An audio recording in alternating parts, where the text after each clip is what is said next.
Destiny has fundamentally shifted with Forsaken, and I think that what you're going to see from now on is a lot of the philosophies that we learned and demonstrated are going to be carried forward. New pursuits, pinnacle activities, raids, new weapons, and more power to go after. And that's what the seasons and the annual pass are about. Every time you log in for the reset on Tuesday, something's happening in the world that's changing. It's going to be like a little advent calendar where you're unwrapping the little gifts underneath the tree, not knowing exactly what's in them.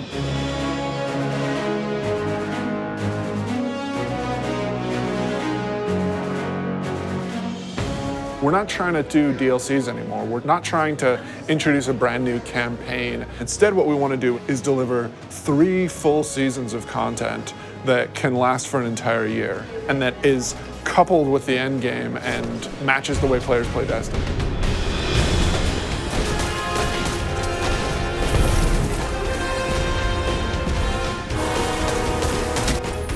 We're taking a really different approach this time around. We're changing that paradigm a lot. We're changing because of the player feedback. We're changing because of the reception to Dreaming City. And we're changing because players want to be able to experience the game, not just in day one feast mode. They want that buffet to last throughout the year and give them reasons to keep coming back. For Forsaken, the quote was like, it's an end game with a campaign, not a campaign with an end game. And we are definitely like adding to the end game.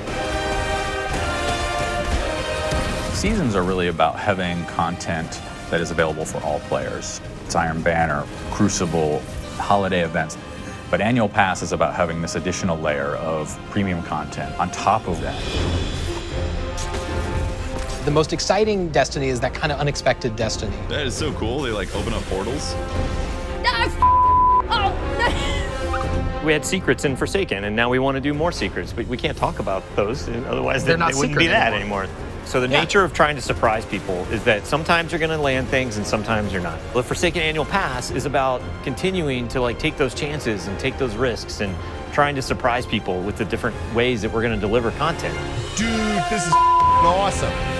It's tasty, nutritious, and delicious. It is dead taken. Whisper of the worm. Heck yeah. Ooh, baby. I'm not at 600 yet. I don't know if you are, but like 580. 580. Yeah, 564, I think. He went on vacation. I went on vacation, so. Every season, we are going to be raising the power cap by 50 for all Forsaken owners. They're still going to get new gear. They're going to get to raise their power to improve their Guardian. For the annual pass, we want to provide a new way for you to pursue the end game. So in Season of the Forge, that's going to be the new Black Armory forges and a new Horde mode-based experience.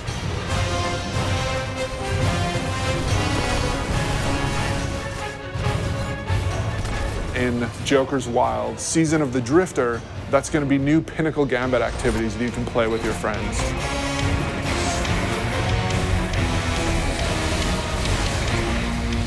And then in Season 7, the focus is really on discovery and subversion and exciting new secrets that we can't wait for players to discover themselves.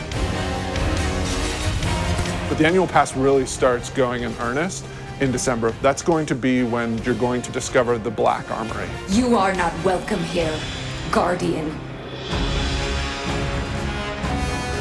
Ada is representing the Black Armory, a faction that you've never heard of before. The Black Armory is all about mystery. They're all about being the ultimate weapon crafters. Ada has been keeping the secrets of the Black Armory since the Golden Age, trying to keep them away from Prying eyes of the Vanguard. keep them away from the prying eyes of the Vanguard. She doesn't really trust Guardians, but some of the secrets have been lost even to her. She needs you to go out into the world and hunt down each forge. Reclaim it, reignite it, and build out the arsenal even further. You will have to push back waves of enemies so that you can actually get your components into the forge and manufacture your weapon yourself. You're the blacksmith, and you are forging those weapons. It's like sci-fi meets magic.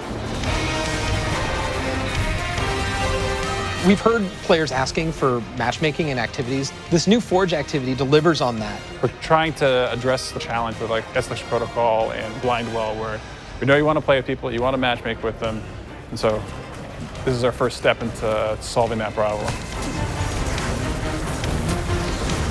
The Black Armory is these lost craftsmen who develop these special weapons that from founders we haven't seen before, all coming from the Norse and Japanese and French family lines.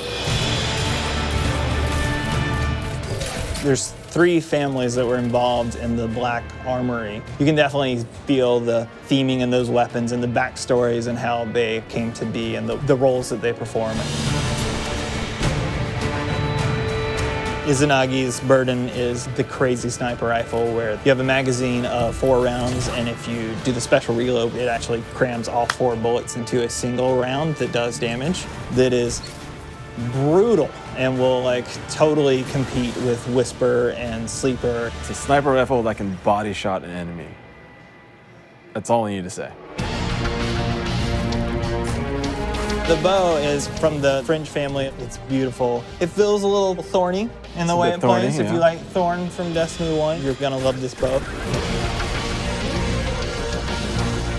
Jotun is the fusion rifle. Goes on your hand. It goes on your hand. It's the arm blaster, as it was affectionately referred to, and it fires a giant fireball slug that will set the ground on fire. And it follows you. And it will track you down and murder you. It knows where you live. So we got 5 new exotics, including 4 brand new awesome weapons and 1 old favorite.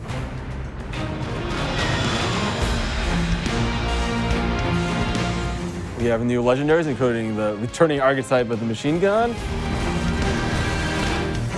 And then we've got a bunch of new weapon mods for you to configure. And we have new perks that basically you have more options within columns.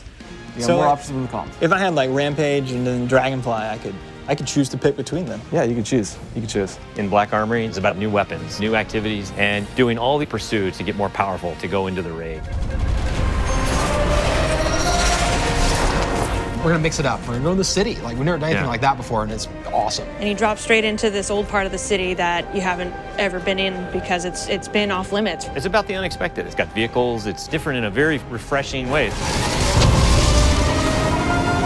It's a throwback to Wrath of the Machine style combat. It's much more focused on high action, high adrenaline. Keep the throttle pegged. That would be my my advice.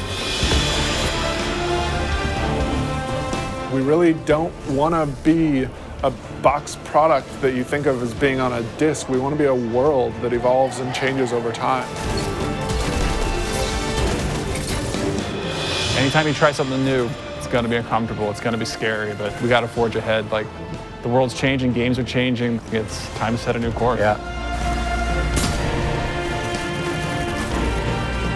We don't want to play it safe. We want to take risks, and we want to have this annual pass explore some of these areas that we haven't done before. We think that started with Forsaken, and we liked what we did, and we want more of it.